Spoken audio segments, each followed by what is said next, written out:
You're now tuning into the sounds of the Potnas podcast.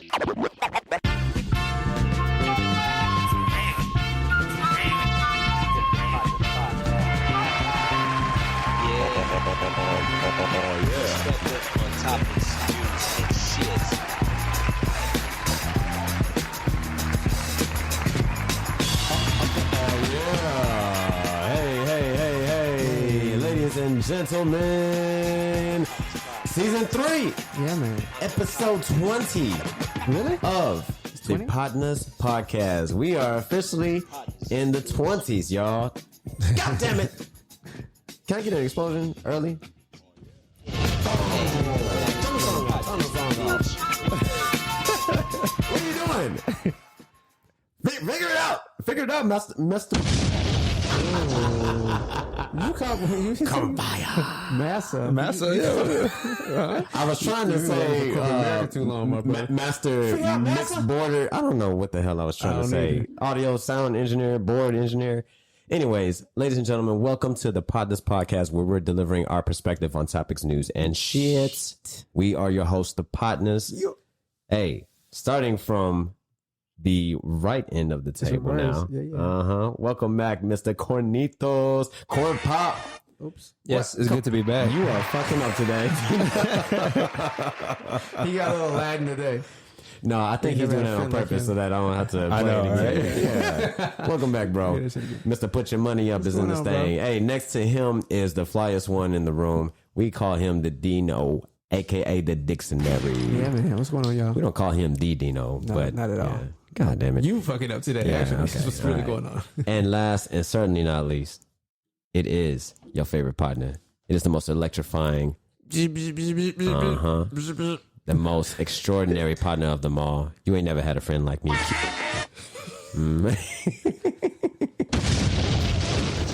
You already know what it is. JT, a.k.a. Young Tizzle, the live thrizzle. Mr. Somebody Had to Say It. Pistol. What's going on, JT? How you doing, man? That's okay. I'm going to edit the pistol in there. That's enough. Anyways, yeah. So let's get straight into it, shall we? Yeah, Courtney, Yes. how's it going? How was your trip? How you been, man? Yeah, Where I've did you been go? good. You've been gallivanting around the globe and shit. Yeah, I took a little trip. Took a little trip by a beach. Where'd you know go? what I mean? I went to Cabo for for a couple of days. Cabo. Where is Cabo for those who do not have a map? So Cabo is in Mexico. That's as much as I know. So it was cool. It was an all inclusive. What side of Mexico? I have no idea. I have no idea. All I know is You need to know these things. Nah. When All you I know go is to a completely different country. okay. I can tell you this. We unfortunately we hit the day we went out there. There was actually a Category 1 hurricane. Oh, snap. Damn. Wait. This wasn't Nicholas, was it? Huh? I don't know what the name of it was. It's Category 1. Because we just had one hit, too. This one only hit like underwhelming. Mexico area, and so it happened in like Thursday night. The view was like we had a view of the beach, so technically you can like walk out of the room to the beach. So Thursday night you literally could look at like her hurricane, the clouds. yeah, everything. The lightning. tide was high, all that. Goodness gracious. But then what the crazy part is, I was like, man, so the trip about to be ruined. Basically, it's like a whole hurricane came. Friday morning, all that shit was cleaned up. Nice. Oh, wow. Electricity was on. Wonderful. Like people was walking around like, hey, how you doing? I'm like, did y'all? I was like, That was just a Friday night. I was like, but look, the thing is, like, I'm like, they cleaned up quick, like Yeah. quick. Hey, man, they have great work ethic. Liquor, all this stuff was open. Like, we was, yeah, so it was cool. That's awesome. We got to make all the money. That's kind of scary, though. You showed up. I tried to just keep talking over there. Yeah, I knew it was coming. It was coming. What are you talking about? The Mexicans love me. All right, bro. Oh, right, gosh. All right, JT. All right, so episode 20. We may not make it to 21, damn it, if we don't get canceled by then. You gonna get canceled. Oh, I'm going to get canceled? I'm not going on that sinking ship, bro. I love you to death. Oh, but okay. Nah. Me, Man. Chris, and Courtney, we going over here to make some money. I ain't never Which scared. brings us to our episode. Man, so yeah, this season has been loaded with special guests, hasn't it, Dino? It has been. I'm Yeah, enjoying man. this. And with this episode, this one's going to be a special one because we got family in the mix. Yeah, man. And for our listeners, if you haven't noticed by now, the Potnas, you know, we are far and wide in our network, and we have a huge family, you know, a family foundation that we have cultivated. And these people are rock stars. They're entrepreneurs. Funny that we're bringing up entrepreneurs from episode 18. We got scientists, we have doctors, we have psychopharmacology, and we even have like real estate agents, right? And investors. And that's exactly what we're going to get into today. So without further ado, let us introduce the awesome realtor, ChrisTheAwesomeRealtor Thomas. What's going on, brother? Hey, what's going on? Give him an explosion, please. Boom. Shaka laka laka laka. Yeah, man. Ladies and gentlemen, this one is special because if you did not listen to the name, he is a Thomas. He is the House of Thomas. He practically helped build the foundation of Team Thomas. All right. This is my older brother. This is the guy that practically raised me. So this is a special honor to have you on the show. Yeah, man. Faithful listener, friend of the show, family of the show. And yeah, without further ado, I know. I keep whistling. Yeah. So what's up, man? This has been a long time coming, right? Hey, yeah, man. I didn't know you were gonna throw my whole government name out there. I didn't know either. Cool. It just happened, you know. That's what happens when you're a host. We need now is a social. Prominent show. We got him, y'all. But yeah, man, it's great to have you on. How are you doing? So we always like to kick this thing off by just asking 4 questions. Where are you from? Where are you at now? Occupation, and then how are you connected to the Potnas? So without further ado. Okay. My name is Chris. I go by Chris. My name's Chris now, but I go by Chris. Chris the Awesome Realtor. I am actually from San Antonio. I was born in San Antonio. Spent the majority of my time growing up in Houston, I would say. I mean, I moved around a lot, but graduated high school out in Houston from Nimitz. Another Nimitz alumni. Right? And then now, what was that? Said another Nimitz alumnus. Yeah. We're all Nimitz alumni right here. Yep. Yeah. Oh, yeah, okay. Products of Nimitz. Graduated Nimitz long before you guys did. Yeah. You want to put out the year, my brother? He said, no. What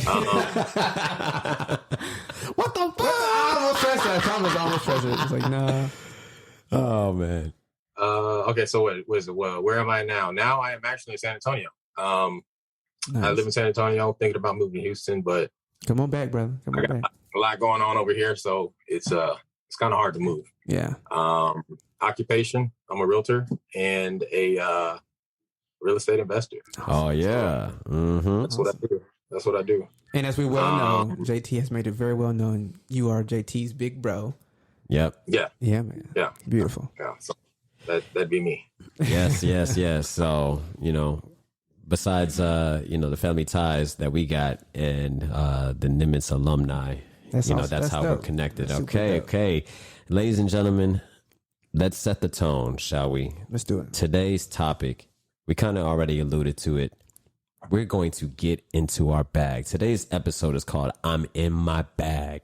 All right. Yeah, man. And Chris, since you're a little bit of a dinosaur, right? Oh, wow. Let me go ahead and kind of give you context and a definition of what. Actually, I'm gonna go ahead and pass it off to Courtney. What does it mean to be? This is unexpected. This is unexpected. What do you mean to get to the bag, bro? How you get into the bag? What's that? Explain to Chris. What does in my bag mean for the people? I mean, it's kind of self-explanatory. Get to your bag, like so. It's like you.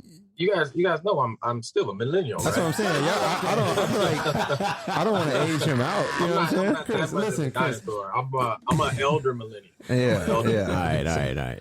Cool. I'm from the 80s. You're a young Born in OG. the 80s. Okay. Oh, I was born in 88. You're a young OG. That's what that is. I dig Yeah, there we go. There's JT trying to put you dinosaur. Right. For real. I'm trying to age you out. So let's get into it. So, Chris the Awesome Realtor, right? That's the brand, that's the tag. Yeah, man. That's you can find his card anywhere practically in Texas and in some of the local states surrounding Texas, correct? Like in Louisiana and the investment side of things. The investment side of things. All right. Yeah, So I'm a licensed agent in Texas. Sweet. And then I invest in other places as well. Which we're going to get into. Big time. All right, let's get into the real estate portion first. All right, so why I've noticed that real estate is practically, it's hot right one now, of the 4 things that you're going to see on social media. All right, and it's the hottest industry. Yeah, man. It's one of the hottest industries right now. It's a hot market. So that's actually the first question. Why is it one of the hottest industries? Why does everybody want in, Chris? As far as like working as a real estate agent? Right. Yeah. Okay. So I would say it's pretty easy to get into. And it's the lifestyle that people are attracted to. Lifestyle and the ability to not have a cap on your income. You don't necessarily have a boss, so you kind of control your own hours. You do what you want to do. That's what I mean by lifestyle. And I mean, I can't speak for everybody else, but I got into it because I have kids, and I want to be in their life, and I want to spend most of my time. I want to be able to go to field trips and parent-teacher meetings and all this stuff, and not have to miss out because of work or build whatever. the life you and want. Also, yeah. Also vacations and stuff too, right? I don't want to have to ask permission to be able to go to take my kids to Disney World or something. I just go. So that's why I got into it. But yeah, I can't speak for everybody else, but usually what you see is the lifestyle that people are attracted to. What about, I guess, an extension of that question to think a bit more broadly? Why do you think people are so attracted to real estate in general right now? Because everyone's talking about real estate. Like, I mean, buying or investing. Selling. Yeah. I mean, in fact, we all very know well it's a seller's market right now. Yes, it 100% is. Yeah. Well, first, let me start off by saying that I am a real estate agent. I am not an attorney, so I'm not giving out any legal advice or anything like that. I'm not a CPA or anything, so don't sue me. Great. But basically, what's going on right now is this market is really insane, and people are starting to realize that. And I say people like the younger generations, like the millennials and things, starting to realize that it's one of the best ways to build wealth is through real estate. And if you look at, America's richest people or whatever, all of them have their hand in real estate, right? Like Bill Gates owns millions of acres of land and stuff, so everybody has real estate, right? So, that's one of the best things that you could buy. And people kind of make the mistake of thinking that real estate is you need to look at it as like a vehicle, right? So look at it as a vehicle and not as like an actual, building. A vehicle to get elaborate on that. Like treat it like an actual, so elaborate a little bit on that. Like treat it like a vehicle, like your first car, like your actual. Yeah. Well, just like a vehicle, like your car takes you places, right? Okay. Real estate can do the same thing. So basically what I mean by that is, okay, so I'm gonna use like an example, right? So you have 2 people. One person rents an apartment or whatever, and then the other person owns a house. Think of your house as like a forced savings account. Basically what you're doing every time you're making your mortgage payment, instead of paying rent, you're paying mortgage. You're paying off a loan. You have a loan that you use to buy the house. Every payment you make, you're paying a little bit less. You owe a little bit less, right? You're paying that balance down. If you're in that house for 5 years, you've been paying that mortgage down for 5 years. If you're in your apartment for 5 years, you've just been paying rent to be there for 5 years, right? Yeah. So the person that owns that building, you've been paying their mortgage for 5 years. You put money in their pocket, paying for their vacations and stuff like that. Yeah. That's what I mean by it's a vehicle. So, and there's so many different ways to use real estate. So, I mean, as far as like the realtor aspect of it, you make good money. That's basically it at the end of the day. So that's a good, so yeah, I mean, that kind of ties in with the title. I mean, for you personally, right? Being an agent, what's something that you do specifically as an agent that separates you from, because there's a lot of agents out here. And somebody even told me like only like a small percentage of people who get into real estate, whether it be agency or like flipping, wholesaling, whatever they're doing, actually stick with it. So for you, what is it that helps you to kind of like get to your bag? Marketing. That's basically it. Marketing. I mean, that's the bottom line. Knows you're a marketer, right? Yeah, man. It's all about marketing. Any business needs marketing. Without marketing, that's just a hobby, right? Yeah. You're just a dude that just does stuff for free. Nobody knows about it. So how do you do your marketing? A lot of mistakes that people make when they first get their license, because honestly, it's not that bad to get your license, right? Like Texas is one of the hardest states to get your real estate license in. And I say that because it requires the most amount of hours for education. Okay. So across the country, Texas, like compared to other states, I don't want to say the agents are smarter, but we just had to have a lot more hours of training. Yeah. So like in order to get your real estate license to begin with, first you got to be 18 or older, which, that's not really anything. Fill out an application online, you pay a fee. You get your fingerprints, they do a background check. Can't have like any kind of crazy criminal background because you're going to be, going inside people's houses when they're not there. Of course. Then you got to complete 180 hours of real estate courses. And it breaks down to 6 courses. So there's like real estate principles 1, real estate principles 2, law of agency, law of contracts, promulgated contracts, and real estate finance. And then after that, you take your test, you pass your test, you basically pick out a brokerage. So you have to work under a company. Okay. That's when you hear like Remax, Keller Williams, Yeah. whatever. All these brands. I don't want to throw all these brands out there, but all these name brands. Yeah, so in order to be an actual realtor, you're a sales agent. You're not a broker. The broker is basically like the company. Okay. The agent is the person that you think of that's opening the doors and showing you the house. And you have to work for a brokerage first. Yes, you have to be under a broker unless you go and become a broker yourself. Right. That's 4 years. In order to be a broker, what does that look like? It's a lot more. It's you gotta have so many years experience. You gotta take additional hours. And then it's a lot more. I kind of looked into being a broker myself, but I got a good thing going right now. So why do it? Yeah, for sure. I don't want to have to be worrying about all of that other things. Because when you're a broker, the agents are working under you and you're responsible for those agents. So if you got somebody who's, you gotta work with people that you're like, man, I got an idiot. Like, how's that dude doing? I don't want nobody like that using my name out there. I would probably equate that to, moving up in the chain of, your day-to-day job. So like, being in a corporate position, moving up to like associate director and then director is kind of like the equivalent to being a broker, I guess. You can look at it like that. It's just, think of it as I see it almost like an apprenticeship. The broker is the owner of the business, right? Yeah. And because you can become a broker, but the only real benefit is like now you have agents working under you. So I mean, if you don't want to necessarily be the one that's going in, showing houses or helping people sell their house, you're over the agents that are doing that. But at the same time, the relationship between a broker and an agent is the agent's an independent contractor. So there's no hours, there's none of that stuff. I mean, a lot of these brokers are trying to trick the new agents and make you think that you got to do stuff, but at the end of the day, you're an independent contractor. You come and go as you please, you do what you want to do. Wow. Okay. So the broker could say, hey, guess what? I don't want you to work for me anymore. And you'd be like, all right, no problem. I got 8 other brokers that want me. So you go over there. Like once you get your license, your phone will start blowing up with brokers. I know that level of freedom. That's awesome. I got my license in 2014, right? So 2014, took all my classes, kind of drug my feet a little bit, took my classes, passed my classes, waited a while because I was nervous to take the test because you hear stories. You hear all these horror stories about people taking the test and failing. Honestly, it's multiple choice. It's not that hard. I mean, you've only had to take 6 classes.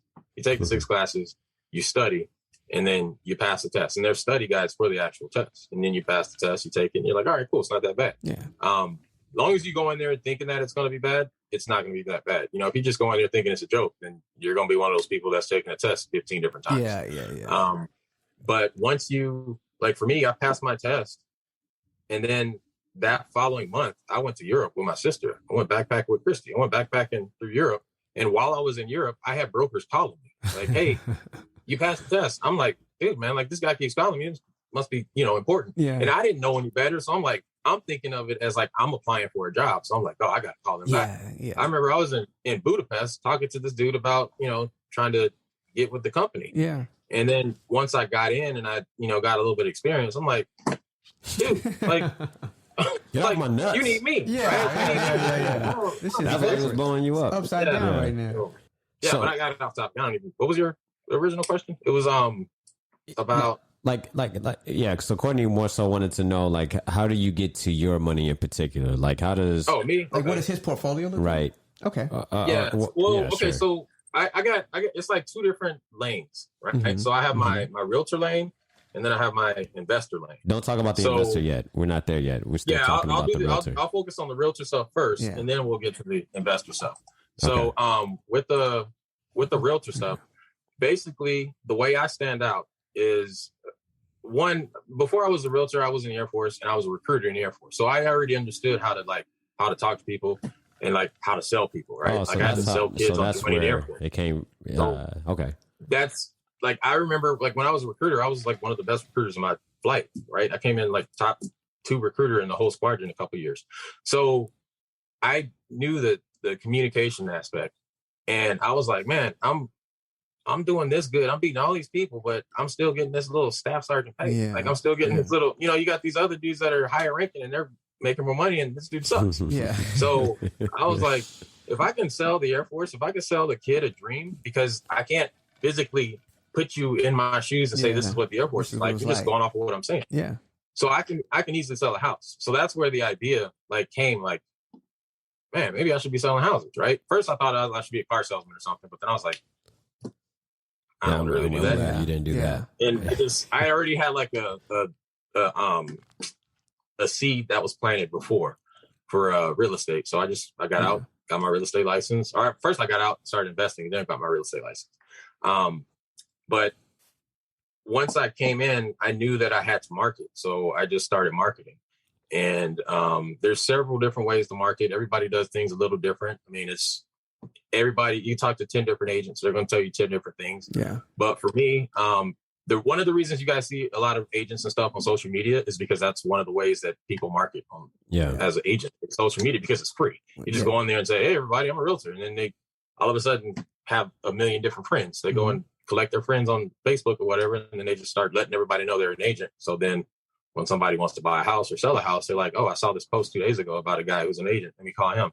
And that's how you get business, right? Yep. Not to mention paid ads on social media. I try to stay out of that.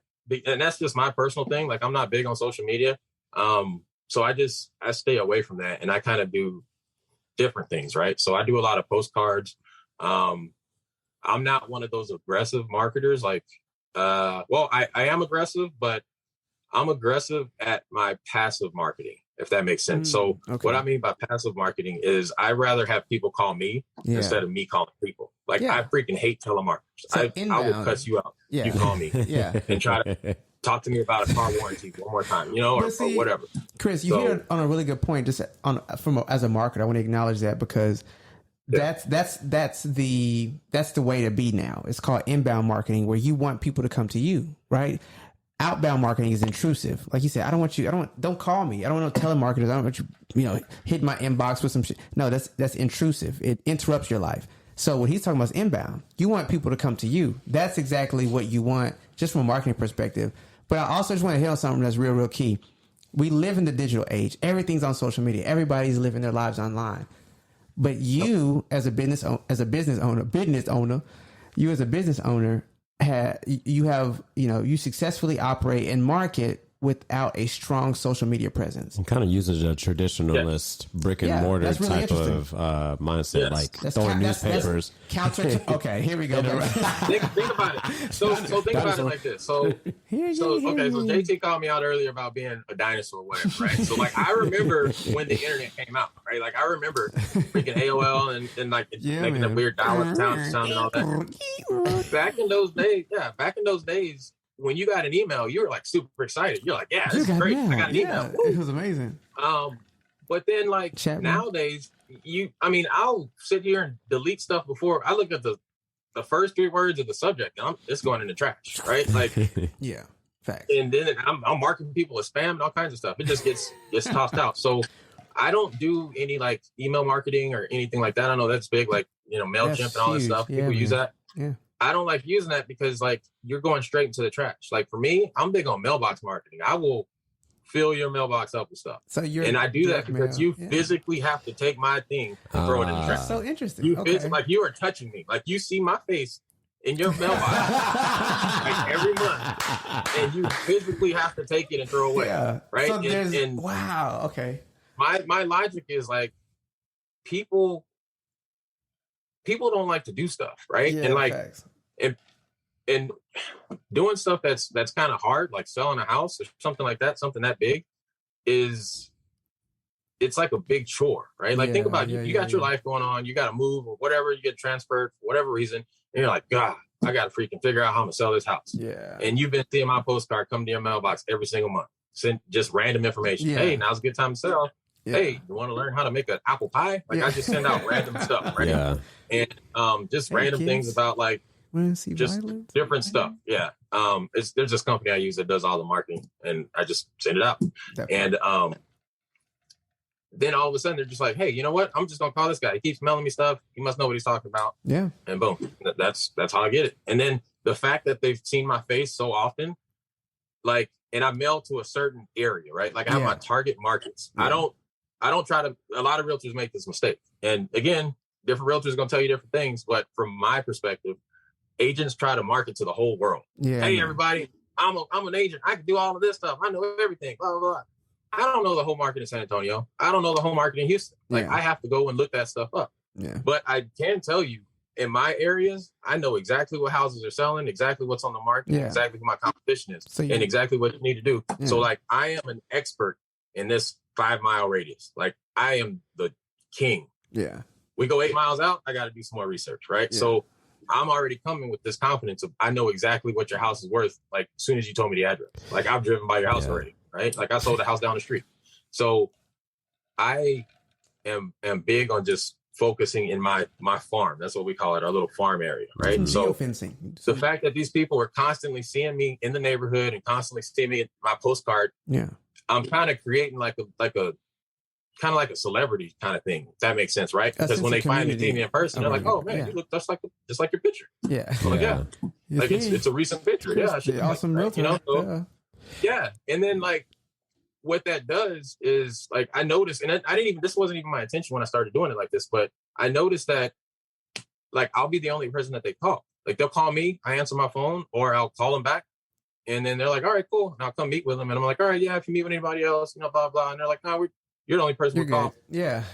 Okay. All right, cool. Yeah. Right. So like with marketing and trust, man. Sales in general, like you got to have like a funnel, right? You got to have so many leads, which leads to so many contacts, which leads to so many appointments, which leads to so many, listing presentations. And then from there, I do 4 listing presentations. I get 1 listing. Yeah. For me, I get 1 phone call. I get 1 appointment. I get 1 listing. Yeah. That's how it works, right? So the conversion rate is crazy, right? That's my conversion rate is like it's up there. Yeah. And the thing about San Antonio too is that like with Chris focusing on those targeted markets, the word of mouth can spread like wildfire in San Antonio. And so like say if he only has like 5 target areas throughout the city of San Antonio, and he has success in all 5 of those areas, they then go and multiply and talk. You know how many families, be moving in and out of San Antonio? It's military and medical capital of America.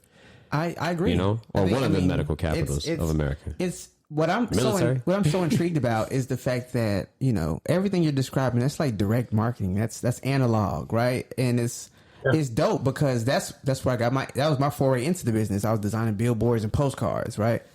But those things, unless in certain verticals, have for a lot of companies, man, they do it just, we might do a billboard at once a quarter. They just do it because it's there, but it's not like, so I love to hear the success in the strategic thinking behind having an analog, having a more direct a physical marketing approach. strategy. Yeah, I which love is it. what I love, Hands-on. by the That's way. dope. That's I dope. love that. I mean, like, I think that's That's the more counterculture. Like that's kind of not what they would preach to you in a school right now about marketing. Everything's digital. Yeah, and in a way, it kind of works in his favor too, because Facts. I agree. all It's of the other realtors that are out there trying to do the digital touch.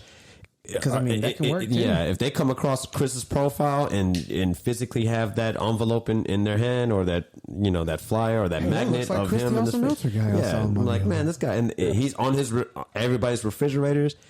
Eventually, they're gonna give him a call, or if they just see him in passing, they're like, "Wait a minute, I've seen you before. Why do I?" Oh, Chris the Awesome Realtor. That happens. That happens. People Really? like I'll be in the gym and people are like staring at me, and then you're like what are you looking at? Like what and they're like, I've seen you somewhere, and it's like, oh yeah, like, do you shop at HEB? Yeah, well, I'm on the back of the receipt. Bam. That's where you saw me, right? Or what neighborhood you live in. You probably been getting my postcards. That's So great. like I do stuff like that. Direct marketing. I have a website, don't get me wrong. I am online too, but I don't push my online stuff because you know what else is online? Everybody else. Yeah. And I'm not Yeah, right. I don't want you to like type in my website or Google, Chris the Awesome Realtor or Realtor in San Antonio, and then 500 other agents pop up, right? Like I'm trying to eliminate that competition. So while everybody's over here, I'm over here trying to get in your house. I'm not trying to get in your computer. I'm trying to get in your mailbox and from you your still mailbox can. inside your house. Yeah. Right? You shop at an HEB? I can dig that. Well, you shop at the HEB, HEB in my is- little area. Guess what? What is the Oh, exactly. HEB, by the way, Chris? For our listeners who I said Oh, for listeners. All so the yeah, JT's East Coast HEB is that's our Texas grocery store. It's like a Fry's, a Safeway, a Piggly Wiggly. Yeah, man. Oh, it's- hey, Piggly it's- Wiggly. Shout out Yeah. to Piggly Wiggly. yeah. Wawa, Whatever Wawa, your local Tom store Thumb. is, that's what we have. Yeah, ours is ShopRite. HEB. Yeah, good job. Yeah, ShopRite. Yeah. Yeah. There you go. So, man, that's awesome. Kind of like how you laid out the kind of like the foundation of how you got into real estate, right? With you being in the military, you honing your skills as a recruiter, you being all over the world, getting that experience. You already had a network coming into this thing, and so you just kind of almost, in a sense, pitched to the folks You leverage your transitioning, network. right? Yeah. Transitioning out of the military, or if they're coming to be stationed in San Antonio, that's a direct plug, right? Did the military really help your foundation or help your start into real estate? Yes. Yeah. Okay, so back in the day, way back, like my first base was Barksdale. I was in Shreveport. Courtney, I know you're from Shreveport, right? Yeah, I was on station in Barksdale. That was I learned that from your episodes. There you go. You paid attention. Listen, I was stationed in Barksdale and I was 19. So I was 19. So for y'all don't know, I joined the Air Force right out of high school, right? Didn't go to college or anything like that. Yeah. Needed to get out of Houston and join the Air Force. And then I tried to get as far as I could, and I ended up in Shreveport, which is like 3 hours from Houston. and that was far. So yeah, so I was there, and me being a 19-year-old, 19-year-old, I was got my little apartment or whatever. I was excited. I got to move off base, got some roommates, had roommates and all that. And then I remember our lease was up, and one of my roommates was like, "Hey, I'm buying a house," and I'm like, "Dude, why the hell are you buying a house, man? What are you gonna be here forever? This place sucks. Like, you want to go somewhere else?"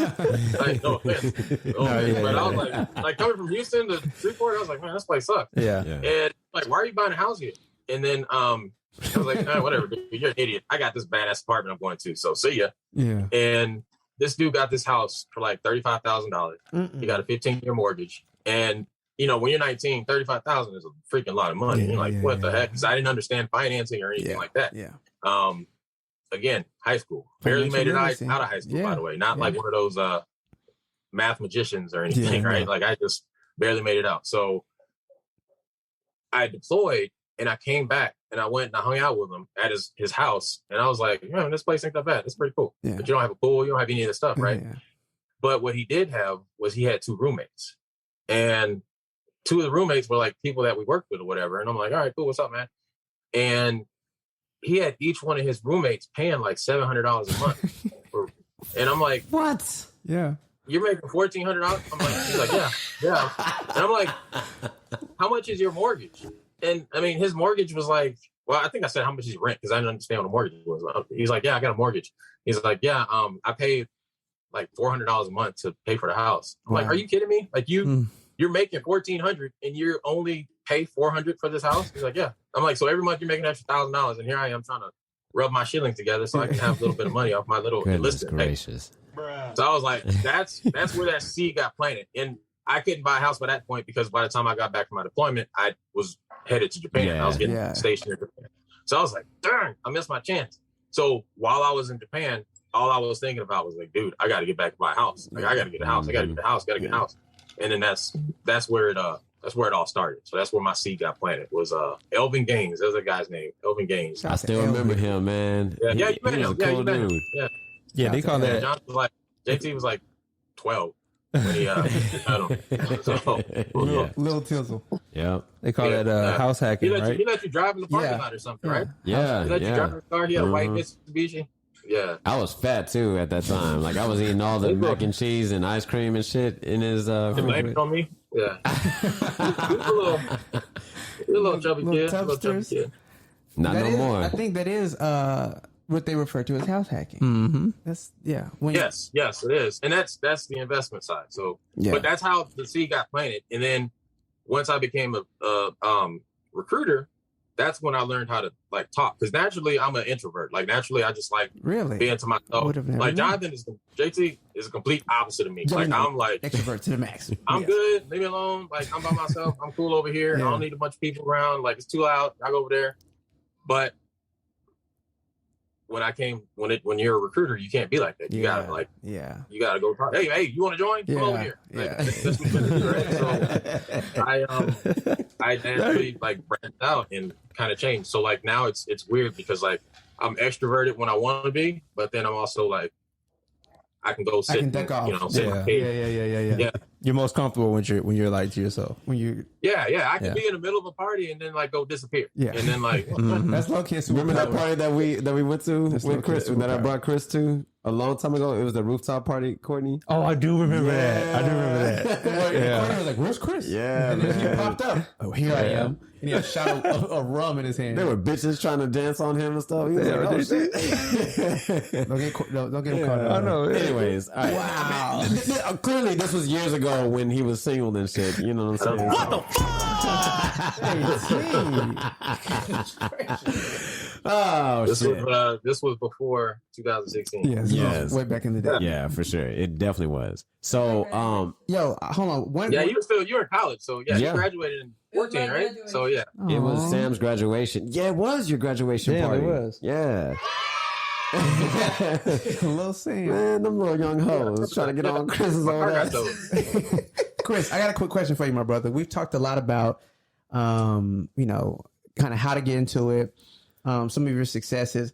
I want to hear a bit about the darker side of things. Let's temper expectations just a bit. What's some of the hardest parts about being an agent, or some of the things that are just like, damn. Also, keep an eye out for this.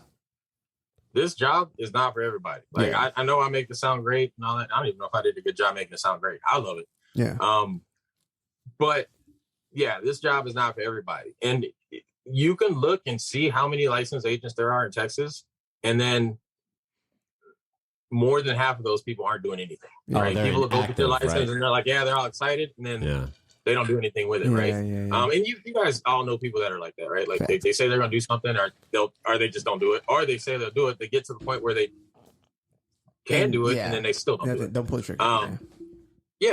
So with this, you don't have a boss, right? So that's a good thing, and then that could be a bad thing. If you're not like a self-starter or a go-getter or whatever, you don't have nobody breathing down your neck, pushing you. Yeah.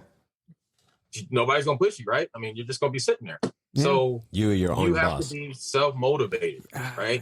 And usually what happens is once you get that first closing and you realize like, man, this is a lot of money for like the work I had to do, especially coming out of the military, right? Like sweating on the flight line and doing all this other stuff. And then you come in here and you're like, this is it? Yeah. Oh man, I got this. Yeah, this is great. Yeah. You know, like I didn't even sweat. This is awesome. Yeah. But yeah, it's not for everybody. The hardest part, by far, the hardest part of this job isn't the real estate stuff. Like all of that stuff comes natural, right? Mm-hmm. The school, Not that hard. You just sit there and you read and you take some tests. The knowledge, like even like any problems that arise during contracts and stuff like that. I mean, you can talk to your broker, you can talk to the title company, you can talk to other agents. There's different things. Yeah. The hardest part, 100%, the hardest part is finding clients. Every agent will tell you that. That's the hardest part of the job, finding clients. Yeah. Like once you get a system in place that finds clients, you're good. Yeah. You're good. You're good. That's it. Clients, right? And most new agents, they start off working with buyers. This is always the case because it's easier to work with buyers than it is with sellers. With buyers, you're always the hero. Yeah. If you can't find them a house, oh man, just the timing's not right. You know, everything's just more expensive. You guys got to go talk to your lender and get your price up. Yeah. You're always the hero with the buyer, but with the seller, you're like, dude, man, we got to drop the price of your house, right? Yeah. Like I told you not to smoke in it, you're smoking in it. You know, you got to break talk the in here. news. Yeah. Yeah. So you're not always the hero when it comes to the seller, but with the buyer, you're always the hero. So it's easier to talk to buyers. So just new agents naturally do that. And you got to be patient, right? When you're working with buyers, you will get ghosted. Like, facts. You will show some houses and then they will be gone. Yeah. And then they'll go buy with somebody else. I had this dude one time. I showed this guy like 15 houses, at least 15 houses. And at every single house, every time I saw him and met him, I'm like, hey man, Thanksgiving, I'm going to be out of town. Be out of town Thanksgiving. Thanksgiving Day, I will not be here. Oh yeah, no problem. Thanksgiving Day won't be here. Thanksgiving Day rolls by. He calls me and I'm like, hey man, I'm out of town. Like I said, I was going to be the past 2 weeks. Yeah.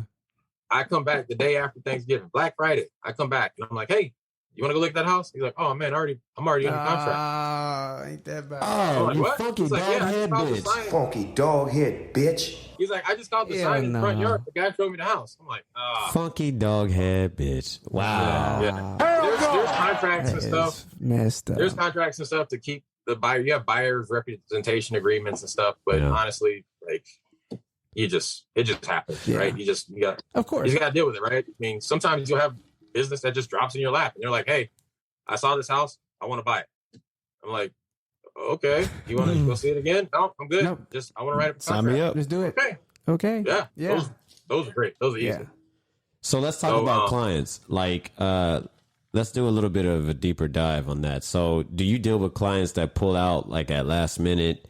You make all this progress with them, like a little, like kind of like how you alluded to, right? You were talking about, you were showing this guy 15 different houses, and then next thing you know, he, became a trader and ended up going with another realtor. So you go through the whole process of getting to the closing date, and then they pull out last minute, or just timeliness and punctuality of clients. Can you talk a little bit and elaborate a little bit about that? Yeah, man. Okay, so as an agent, like your responsibility is the client, right? Like it doesn't matter what you want, it doesn't matter what you think, it doesn't matter how you feel. Everything that comes out of your mouth is just an opinion. It's ultimately what the client wants to do. So if you have a client that has been watching Flip This House from 5 years ago, or from freaking 2008 when the market was crashed, and he wants to sit here and offer these super low ball offers, and you're like, dude, you're just wasting everybody's time. Yeah, this isn't like today.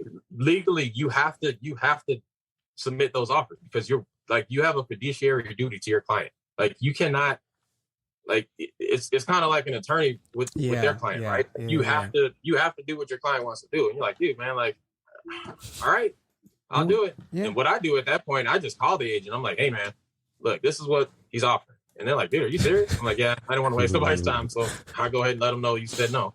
But like, you have to do stuff like that, right? So those clients are, you just got to deal with them. You can't make people get their head out of the sand, especially when they're listening to somebody else, right? You're the real estate expert, but everybody has an uncle that knows everything about everything, right? And you're just like, why are you listening? How many houses has this guy sold, right? Like, what are you doing? Why aren't you listening to me? I just sold 5 houses last month.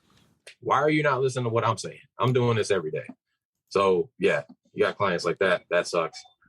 Clients, I had a guy one time, this dude was like a compulsive liar. And I'm not, he is what he is. God bless him. No bad blood or anything like that, but got him a house. He had a lower budget, found him a house, got the house, all excited and everything. And then I remember I had a conversation with him, and it was his final walkthrough. Basically, what the final walkthrough is, where you walk through the house right before closing to make sure that the house is in the same condition as it was when you first saw it and when you inspected it. Right, to make sure that the movers didn't knock a hole in the wall when they were moving the bed out. Right, they will do that. So, yeah, final walkthrough. I'm at this appointment with this dude, walking through the house. His wife is measuring for the bed and stuff. And I'm just like, hey, man, just chit chat. And I'm like, hey, how's work? He's like, I'm like, is your boss giving you those days off that you were asking for to move? He's like, oh, yeah. Getting those days off. He's actually going to give me a week. I'm like, all right, cool. That's awesome. You got a lot of time to move, right? Don't call me. Like, I don't move boxes. Just call me when you're done and I'll come look at the house. But just joking around, chit chatting with him. I go back home and I'm sitting here chilling or whatever. And I think I'm doing some paperwork or something. And the lender calls me. And he's like, hey, have you talked to so-and-so? And I'm like, yeah, I just talked to him today. Everything's good. We just did the final walkthrough. He's like, are you sure? I'm like, yeah. He's like, he quit his job. I'm like, what? He quit his job. And then I call him back and I'm like, dude, man, I don't want to say his name, but I'm like, dude, man, what happened? Did you quit your job? And he's like, yeah, all right, Chris, I'm going to be honest with you. I'm like, whenever you say you're going to be honest, just be honest. Like, just tell me, like, why did you quit your job? So the reason this is important for those who don't know, when you're borrowing money, people want to make sure that you're able to pay that money back. So one of the requirements is to have a job or to have a source of income, right? Yeah. So if your only source of income is your job and then you quit said job, now you have no source of income. Yeah. And just because you do your final walkthrough, like the closing isn't done. It's so at closing, you're going to go and you're going to sign paperwork. You're going to sign a whole bunch of stuff. The closing still isn't done. Even after that, the deal can still fall through. Closing isn't done until you get a message from your agent or the title company that says you have funded. Yeah. Once the lender sends the money to the title company, then at that point, you can do whatever you want to do. Yes. Quit your job, slap your boss, do whatever. But from that point, like, don't quit your job. You're about to get this house. You're about to get this 30-year mortgage and you don't have a job. Yeah. So that deal fell apart. But I had a good lender and he was actually able to get another job and we were able to work it out. It got pushed back 2 weeks, but we still ended up closing. But that was more frustrating than the guy that betrayed me on Thanksgiving, right? Like, that was more frustrating. That dude right there, man. He was one of the most frustrating guys. And how you quit your job before you buy a house? That's crazy. For real. Okay, right? He probably thought he was in the clear. Chris, question, and I just asked because curiosity's sake, right? What ethnicity is this brother right here? He is of the Caucasian descent. That's what I said. That's what it sounded like. That's precisely what I thought. I'm gonna be honest with you. That's what I thought. I thought that was the answer. I've had people, lenders. Lenders are great, but sometimes they suck too, right? And I'm not trying to make anything bad, but lenders will make promises that they can't back up sometimes, right? So every agent will learn this, and they will have their preferred lenders, right? Like me, I have like two to three preferred lenders that I will be like, all right, whatever they say is what I'm going with. My lender pool is kind of dying down a little bit because I work with sellers more than buyers now. So when people are selling, I don't really deal with the lender. Yeah. I just, that's the other people's problem or whatever.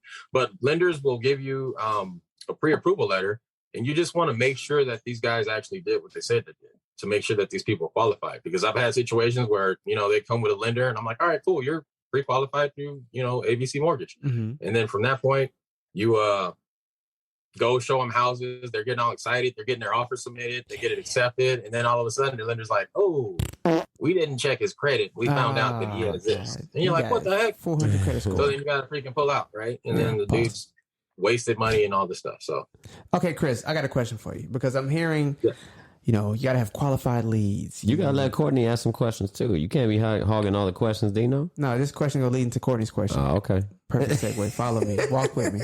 Follow me, bro. See, I got to follow me. See, I want to get into the investment side. So I know you've been working as an agent, but you kicked it off talking about using investments and using real estate as a vehicle. How is that for you? Obviously being an agent and using your income to invest into real estate? In what ways are you doing that?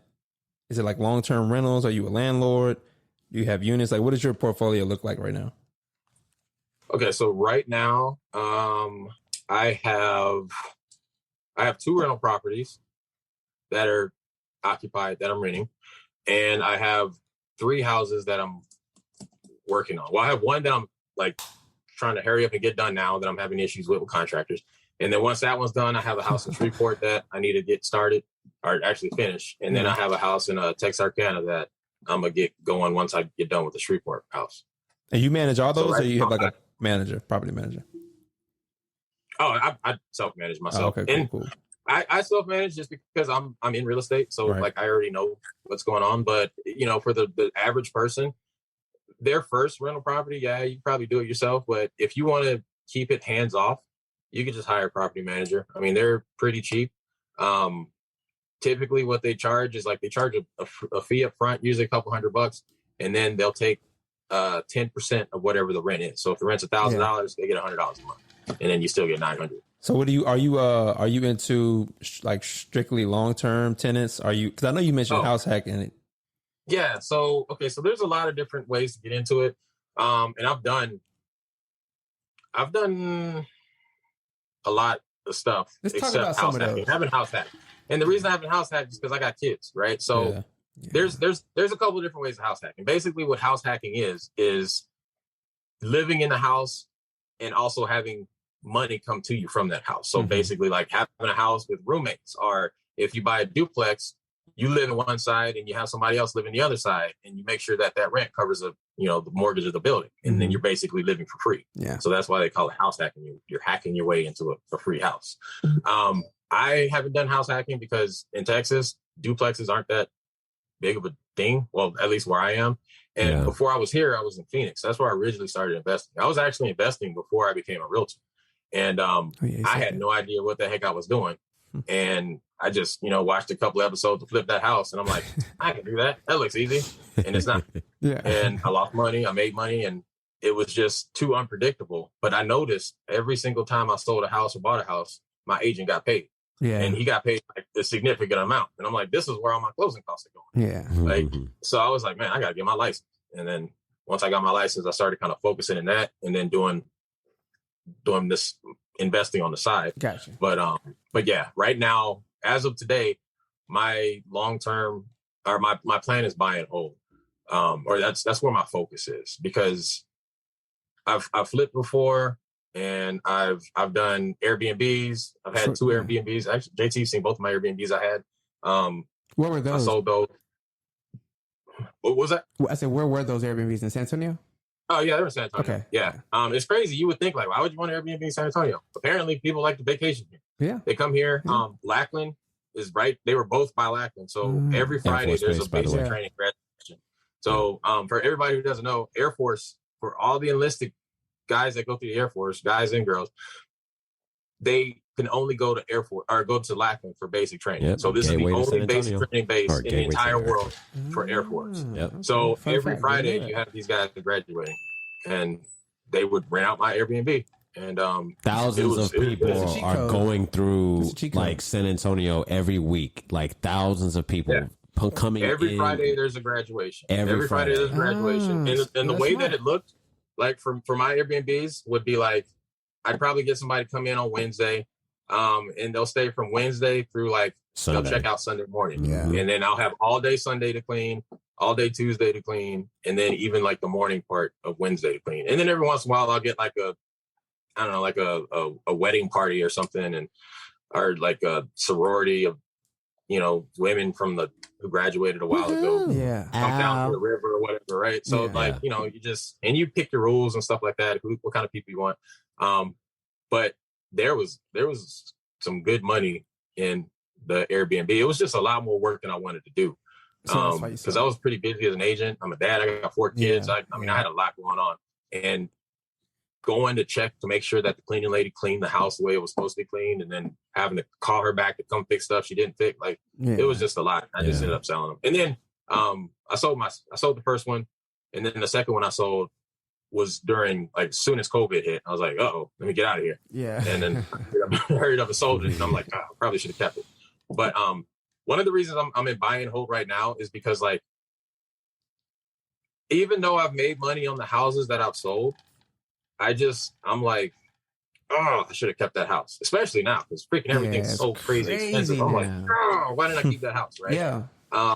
And like I said, I got 4 kids. I got an 18-year-old and I got a 2-year-old, and the range in between. So I'm getting these properties now because now I'm looking at like the legacy. I'm trying to like, I like that. That long term.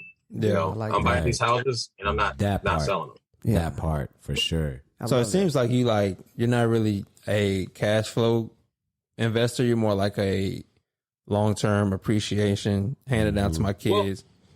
Legacy building. So my plan in Shreveport in Texarkana, honestly, the house in Texarkana, I kind of got that on accident. And I say that because I bought it on eBay. And that sounds crazy. Wow. But I paid $3,000 for this house on eBay. Whoa, what? And Insane. this house needs a freaking ton of work. Don't get me wrong, like a lot of work. Yeah. But it was $3,000, right? Like that's cheaper than land. Facts. So it had electric and it had sewer. So I'm like, I could tear this whole house down and build something else, and I'll be good. But so for my plan in Shreveport, those are going to be cash flowing houses because the house I got now in Shreveport is I think I got it for like 20. Yeah, I bought it for 20,000. I actually did seller financing on that one, so I'm financing it through the seller, which means I didn't pay $20,000 out of my pocket to buy this house. Yeah. I paid $3,000 deposit, and I am paying like $200 a month or something like that. In this house, once it's finished being renovated, I plan on putting it on Section 8, and then Section 8 probably rent for about $900 to $1,000 a month.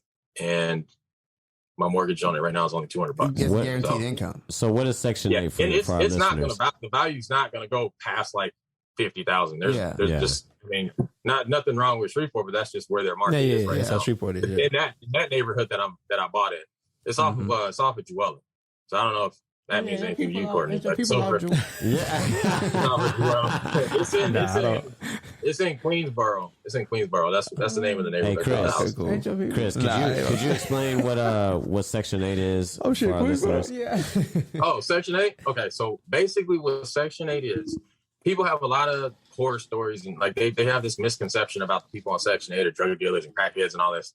Basically, what Section 8 is, it's a program that the government has for people who make a certain income. It has to be a certain level. Yeah. I don't know what that level is, but you have to qualify for it. Before it's under 400% FPL, which is federal poverty level.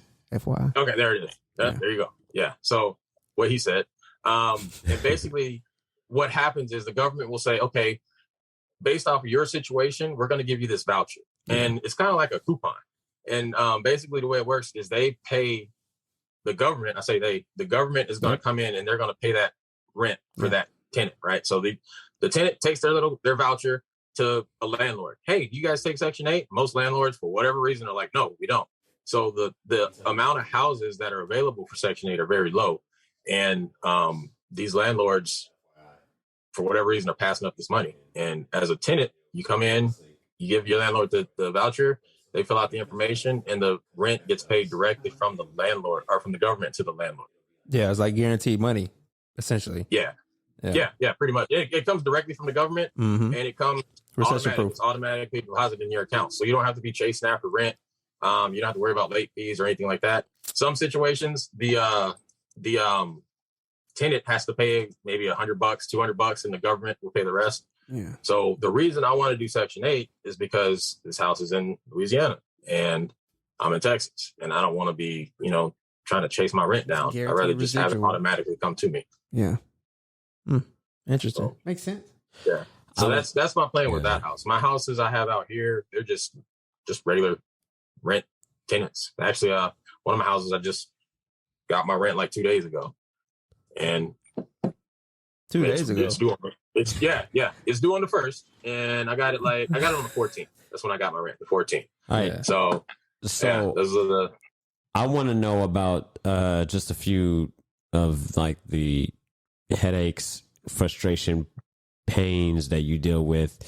I would assume that contractors, the people that you hire to come and work on the he did say houses, earlier. you know, that you own, all the different streams of income that you have coming in, by the way, that's awesome. The fact that you have each stream of your investment doing a particular task, you know, for your cash flow, your inflow of cash.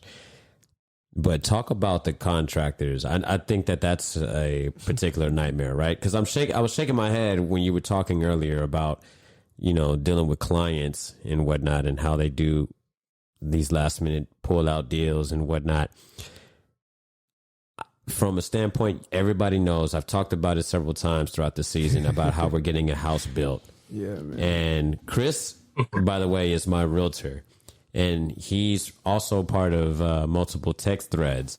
And he has seen the evolution of me damn near cussing out people. JT bullying the contractors. And I'm having to do their job. I was talking to my mother about this. Showing up getting people fired. Yeah. When I have to do your job for you, then it's not going to be good. You know, you got me basically looking like John Taffer off of Bar Rescue, or, you know. Oh, no. Yeah. And be like, look at this shit. Clean up. Whatever. Look at this. This is grease on This is disgusting. You're fired. Yeah. How they were operating was disgusting, Dino. Yeah, I agree. You know, and so Totally, I said at the beginning of the season that I had to fire the building manager. I had to basically, you know, pry open my cellar to basically get him, hey, I need the area manager's number. Give me his number. I need to talk to him about the building manager because there's nothing happening on our house. It's been almost a month. What the hell? You see all these other houses getting built? Yeah. Seeing all the other houses getting built. These other houses getting built, you got a pile of sticks. It was ridiculous. It was ridiculous. And I'm like, where are the contractors? Where are the builders? What is going on? Why are these windows in our house that are not supposed to be here? Yeah. Huh? And Chris is explaining to me the terms and he's my real estate agent. Yes, I understand, right? He's the guy that's kind of guiding me through this process. But these other motherfuckers, I need y'all to. I'm holding y'all accountable too. There should be no reason why Chris is doing all the work. Yeah. Chris doesn't live in Houston. Chris isn't getting this house built. So JT, He brought me to you. All right. So my question is, let's talk about contractors. Let's talk about the people that you hire, fire, he's frustrated. that you bring into this. Yeah, because I'm getting heated, and I know that Chris, you've got to have some stories, right? we want to talk contractors. Oh man, okay, so I will deal with. I'd rather deal with 100 no-show clients than another contractor. Damn. Okay, so in any industry, there's, you know, you got your good people and your bad people. So I'm not, you know, if you're a good contractor, call me, please. And you're in the San Antonio area, holla at your boy. please call me. Yeah. Please call me. Yes. I have come across so many of these contractors, and I think the reason is there's no barrier of entry to become a contractor. Yeah. You know what? This ceiling fan in my office, I put this up. So now I'm a contractor. Yeah. So I could, you know, hey, guess what? You need me to go fix your house? I can do it. Seriously. And then contractors are the worst. I've come across good ones. And what's crazy is contractors are like milk, right? So you'll find a good contractor, they'll be great, and then they spoil and they go bad. And you're like, what And the they hell rot. did you do? You they're fixed shit. 2 houses and it was perfect. And now what happened? Yeah. Now you're not returning no phone calls. And the problem is, again, they don't have a boss, right? So they just kind of do whatever you want. These people come out of prisons or whatever. And not saying people coming out of prisons are bad or anything, but just if you're not trying to change your life around, you're just trying to chase money. That's all you're going to do is chase money. It doesn't matter if you drive around in a truck that has a freaking logo on it that says you're a contractor and you got a ladder in the back. Yeah. If you suck, you suck. And you can't, my biggest problem is when somebody tells me that they're going to do something and I'm like, okay. Yeah. And then when they don't do it, I'm like, hey, why didn't you do that? And then they're like, why are you on me, man? You told me you don't do that. That applies to every industry. Why That's you not just get mad at contractors. me? That'll make me slap somebody, dog.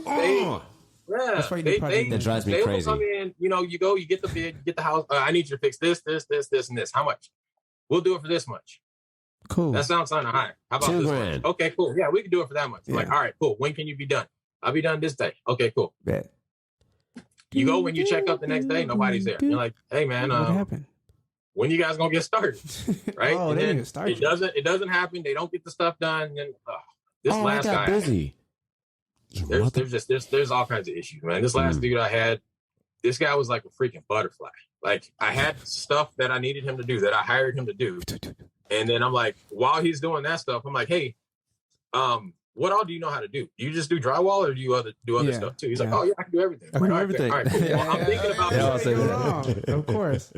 I'm thinking about doing this. How much would you charge for this? He's like, yeah, I can do that. I'll get you a price later on. I'll get you a price later on. And then I'll come back and the dude has already freaking started working on that. I'm like, whoa. Like, finish what I paid you for first before you start trying to do something else. And his plan was to just Add more to the tab. Milk money out of me while he could, right? So that was that guy. Man, I've been to so many freaking contractors. They're pretty bad. So the hardest part of being a realtor is finding a client. Yeah. The hardest part of being an investor is not finding the deal. Deals are out there. You just got to know where to look and you got to know how to approach people and you got to know how to find them. Finding the contractor. You could do everything right and still get freaking crapped on. Like these dudes, man, these dudes are freaking ruthless. They're Courtney, you got a story, right? You want to share any of your contractor stories with you? Courtney actually has a duplex. He has two, right? You have two duplexes now? Yeah, I got 2 duplexes out here in Houston, and I got a single family house too. Okay. Class. To the contractor thing, I feel that like 1,000%. Like my biggest issue is like me on my part finding the properties at like a real cheap price, knowing my spreads, knowing all that stuff. I'm good. Get the contractor, and I even get multiple bids. I have one guy that I try, and the thing is about me is I know I'm a nice guy, so I try to. I know there's like really bad contractors, and there's red flags. Like when something happens, and like, oh yeah, I got you. I'll do this tomorrow. Like you said, you show up tomorrow because you're eager. It's one of your first 3 properties. You show up, and he like, and I'll call him. I'm like, yo, hey, and before I can even say anything, oh hey, just letting you know, I'm here right now with the guys. We're knocking out the sheetrock with this and that. And mind you, I'm standing there, right? I'm standing there at the property, so I'm like letting him go. And then I was like, so when he finishes, I was like, hey man, listen, I'm here. So and so the first rebuttal I got, and the thing is, they're so quick. They're like, oh yeah. Really, we just went out to Home Depot, so we're gonna be back in like 5-10 minutes. I was like, all right, bet I'll be here in 5-10 minutes. Cool, I'll be here when you get back. Yeah. Okay. Actually, Yeah, so it's be like 45. yeah, so it's just like consistent lies. So right, so I think to like this last. So the worst part is for me, it's not even just like them sucking and them keep lying. It's like I even tried to talk to him. I was like, bro, listen, I don't know what you have planned for your life or like what you want to do, but Stop lying to me. Stop being unreliable. my thing is though, like, but you said it before. I'm like, what do you want? Like, so if you're this bad with me, like, like, how do you plan on growing? Because I'm not preferring you. Yeah, because the thing is, what he'll do is he'll like be terrible until it gets to the point where he knows I'm not gonna use him again. Like this last project, he knows for sure I'm not gonna use him again. But he'll be like, hey man, just want to let you know I apologize for X, Y, and Z. You got my word. My word is bond. I believe in family. I believe in this. I this and that, and just all this long text messages, this book of text messages, right? Enrique, miss me with that shit. Stop it. It's not racist, but most of them are Hispanic. At least they apologize to you. Well, see, that's my fear. But I think the even the worst part is like, once I'm really, really mad at you, like once I'm like, and it takes a lot for me to like get whatever. But if I'm like, hey bro, listen, if this isn't done by this and that, I'm good with you. Like we're good. We're no more. Okay, cool. Like I got it. I'll get it right. That one day after, everything is great. I'm like, all right, cool. Yeah. Everything. But then the next day, right back to it. I'm like, bro, where you at? Where you at, bro? Oh, it's just because I have to, I have to do. Yeah. I'm like, bro, I'm here. Bro, I'm here again. I was telling Chris and my mom this morning, man, I'm like, it shouldn't take fucking 8 months to build a 1-story house. It really shouldn't. I'm not even asking for a lot. It's fucking 3 bedrooms that I'm asking to convert to 4. Autism. Okay? And Be patient. the fact that I didn't even want to do a new build. We had the house that I actually wanted, but then, you know, happy wife, happy life and shit, right? So end up going with this new build. It sounds like a great deal. And the seller, he's like, yeah, you know, he's got the title for seller for a reason. 4 to 6 months is what they promised me, all right? But on the fucking contract, it says up to a year. We have up to a year. I know, of course. So I got had. But things can happen, though. I will give him that. Oh, and I'm getting to that pandemic. point. There were shortages on lumber and shit. So look at this. I understand that life happens, right? That's so dramatic. And that's not in the contract, by the way. It doesn't freaking factor in all the different variables of life that will come and just thunderstorm over you, right? But I feel like that the weeks that progress should be happening doesn't happen because they're trying to, like Courtney said, that they will put on as much on their shoulders as much as possible to just make sure that they are constantly busy and always have work coming in, right? Yeah, have that inflow. What did you say earlier, Dino, about marketing? That inbound of work. And then just because you have 8 flows of inbound of work doesn't mean that you have 8 of yourselves to go and do that shit at the same time, right? So now you got to prioritize. But then we're dealing with people who, like Chris said, I see what you're saying. don't have that management or prioritization skills at all in their utility belt. And so now you're dealing with an incompetent person that has all this workload on their plate. Right there. And then they're, you know, when they could be productive, they wait until a tragedy happens, like a fucking hurricane, Ida. But okay, right? Question. And then I was like, oh, we can't get a painter to come paint. Bitch, that shit was scheduled 2 weeks ago. No, Phil. No, he's not lying. Though, JT's venting right now. He's venting like a mug because people have been using COVID as an excuse, even at absolutely my previous COVID, place of employment, unemployment checks, stimulus checks. That's the reason why Chris can't find any contractors to work. Because they're always more money not working, right? Because they're getting more money. Yeah. Why would they want to go work in a sweaty house with no power when they could just sit on the couch and make get more money? Yeah, I have family who told me, "Yo, I make more not working than when I was working." Right? What am I supposed to do? Or, they want to work, but it's like it makes sense. For other contractors, why actually do the job when I could just take your money and disappear? Right. Yeah. And my thing is like that's crazy. Yeah. That's a big lesson too. Learning when to pay, how much to pay, how to organize like contractors. How and to all pay that. it. Yeah. Yeah, that's a big thing. Because a lot of them be like, yeah, just give me a half down. And I'm like, nah, bro. I give you half for nothing. And then he gone. Damn. They'll say, oh, I got to go buy the material. Exactly. Buy the material. I was going to say, I'll buy them. Yeah. I'll go with you on it. I'm just paying for labor, and I'll pay you on Friday. Mm-hmm. Yeah. And you show up, I'm going to meet you there. All right? Yeah. We're going to meet on Friday. We're going to walk through. And that's the problem, right? When you do this, and you talk to 5 different contractors, you have appointments with 5 of them. Like, this is what I do. Schedule 5 appointments with 5 different contractors. 2 of them are already going to ghost you and not show up. Yeah. 3 will show up. 2 of them will be late, but they'll still show up. Yeah. And then when you talk to them about that payment structure, then you got to go back and find 5 new contractors because those other two guys are going to be like, I ain't doing that. Yeah. Because they know, like, damn, this dude actually wants me to work. Right. Like, duh. This game to get happy disappear. So that's the process of, and then it's like once you find a good contractor, and it's funny because like as a real estate investor, you know other investors, right? And you could just be like, yeah, why don't I just freaking ask, Courtney, who's your contractor? Courtney's gonna be like, I ain't giving you my freaking shit. Hell no. Like my dude is my dude, and he's good right now. Like I'm not gonna you're gonna get distracted. You might mess up your right. Yeah. It's like, oh, you got a good lender, you got a good title company, you got a good realtor, you give those people out, but your contractor, you keep that dude a secret. You keep your contractors like your side chick. Super you just nobody knows. So all I see that now. That makes a lot of sense. That's my bitch. You fucking win. Stop it. This dude gets busy. But he's gonna be working on my stuff instead of doing Courtney stuff, and he's gonna be like, damn. Now I'm in a situation trying to help Chris. You cannot give that dude out, even if you don't have nothing for him. You better find something. That's tough, you have man. to go work on your house. Yeah, right. Just come. Yeah. I got a few things for you around the house. All of these shitty, Hey man, you want to come barbecue or something? Right. Throw them a couple dollars for that.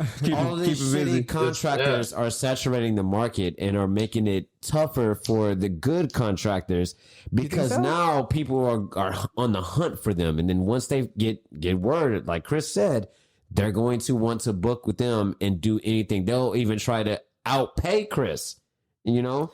Yeah, Chris has a great contractor, and then Courtney has dealt with a list of shitty contractors, and then he finally finds Ryan, right? Let's say Ryan is like Ryan. Chris's contractor, right?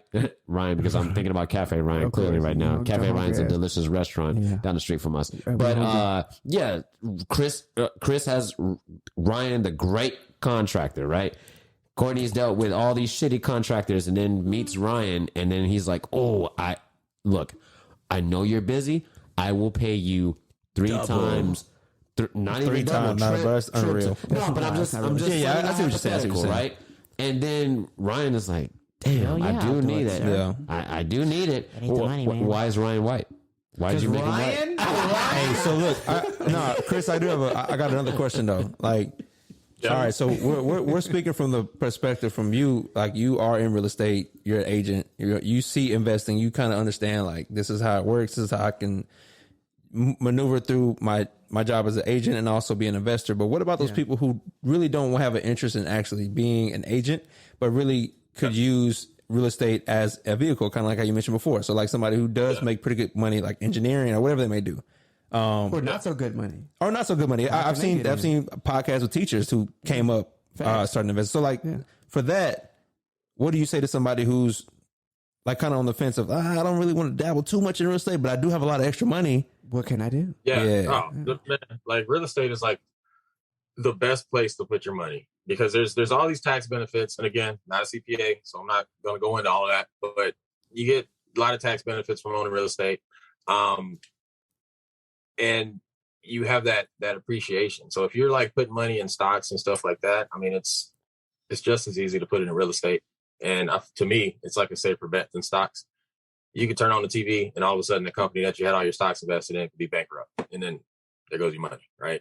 Real estate, it's a tangible asset. You can drive by it and look at it if you want to. You can choose who lives in it. You could borrow money to buy it and then have somebody else pay you back. Yeah. Does that make sense, right? Like, I'm going to borrow money to buy this house. I'm going to pick who's going to pay for it for me. I'm going to be picky and be like, I want, no, not you, you. No. Yeah. You got the good credit. You got the good job. You're going to come live in my house and you're going to buy it for me. Yeah. Thank you. That's great. And matter of fact, if you pay me late, you got to pay me more money. Yep. Like, God damn it.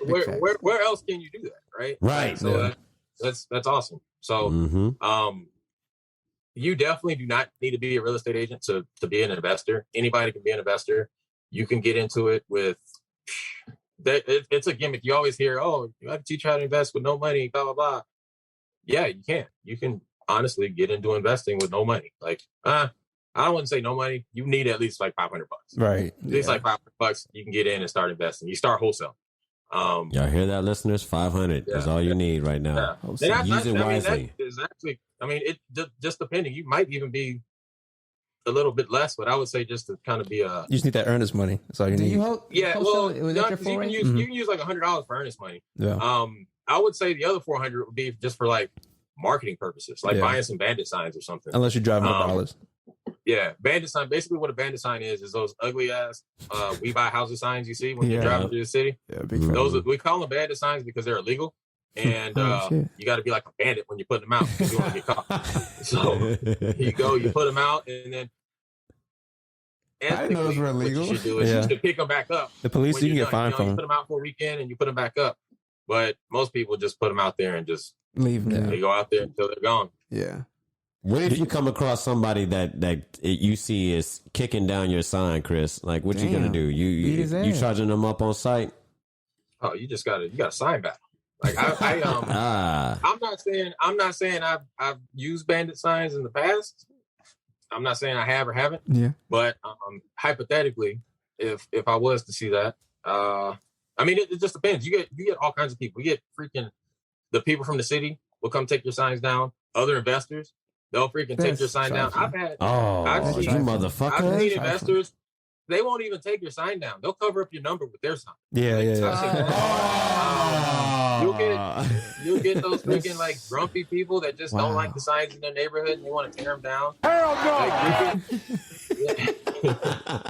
You get all kinds of stuff with those signs, right? And those signs are ugly, and like it's yellow and black. It's an old school marketing tactic, right? Like real school. And a lot of investors go and do websites and all that stuff, but honestly, those bandit signs, they work. Yeah, they work. That's crazy, man. It's a matter of fact, you know what? I will say, yes, I have used bandit signs in the past. Yeah, and I have gotten deals from those bandit signs. Sweet. I made. I'm not gonna talk about how much money I made or whatever, but I've wholesaled a couple houses off of bandit signs. Nice, right? Dang. I've got a listing off of a bandit sign, right? So that's the benefit of being an agent and being a investor. Talk about it. Because if I see a property and I want to try to wholesale it, and then it doesn't work out as a wholesale deal, right? Like my offer's too low. I could just say, hey, you know what? If you don't like my offer, what we could do is I'm an agent. I could put this house on the market and then see if we can get you as much money as possible for it. And then if that doesn't work, my offer is still always on the table. Right. But honestly, I guarantee you, I'm gonna find you the highest offer you can get. Yeah. And boom, there you go. I had a lady that she was selling her neighbor's house. Her neighbor died. Damn. And she didn't have any family or anything, and she was selling her house to basically sell her estate or whatever. Yeah. And she contacted me on my investing channel, right? So the thing about being an investor and a realtor is you have to have it separate. If somebody contacts you as a realtor, you can't switch over to an investor. Yeah. But if somebody contacts you as an investor, you can switch over to be a realtor. Gotcha. Because remember, as an agent, you have this fiduciary duty, right? So if I'm your agent, my job is to get you the best deal possible. Yeah. I'm not going to do that as an investor. Yeah. My job is to get me the best deal possible. Exactly. Yeah. Right. Yeah. So if I'm getting you the best deals possible, then I'm not making any money. Matter of fact, it's costing me money. So she contacted me on the investor side, and I went in, looked at it, and I was like, oh yeah, as an investor, I can do this much for it. And then she's like, okay. And then, just talking to her, I found out she was talking to other investors, which most people are, right? They just start writing numbers down. So I was like, all right, well, I already know I got some more competition. I was like, hey, you could probably get more if you just put it on the market. And then she's like, what do you mean? I was like, yeah, you just put it on the market. I'm like, honestly, there's not really that much extra you got to do. I mean, I'm an agent. We do a listing agreement. I put my sign in front yard. I start marketing it. I get all the offers together, and then I'll just present all the offers to you, and you pick whichever one's the highest one. And then I charge 6% commission. I guarantee you I'm going to get you more than the 6% difference. Facts. On that house. And sure enough, like that house was turned out that it was a short sale, getting ready to go to foreclosure. But we ended up short selling it, and I got more than I thought I was going to be able to get to that house. Like somebody came in, but I'm like, damn, like what's a short sale? Sucks because you should not be paying this much for this house. And they did. It went through. Got accepted. The house is worth. What's a short? Okay, I'll let him explain that. What's a short sale? A short sale? Yeah. Well, okay. So basically, what a short sale is when the homeowner is upside down in their mortgage. Right. So the term short is kind of misleading because it makes you think time, but it's short because the bank is getting shorted on money. Gotcha. So like an example is you owe let's say you owe $280,000 on your house, but your house is only worth 200. Okay, gotcha. Yeah, gotcha. Yeah. And one of the ways this happens is by not putting any money down or refi. People do this all the time. Do these freaking loan modifications. They constantly modify their loan. They constantly refinance it, pull the money out, and then like go buy a boat or whatever, and then they get a new mortgage and it has a higher interest rate or whatever. Yeah. And then at the same time, they're not taking care of their house, right? So if you got all these dogs running around your house, you got people smoking in there, you got it just. If you're not taking care of your stuff, your house is going to be as worth as what it should be worth, right? Yeah. So, if your windows don't work, your house is going to be cheaper than the house next door. So that's what brings that value down. You bring up kind of a point that I want to touch on a little bit.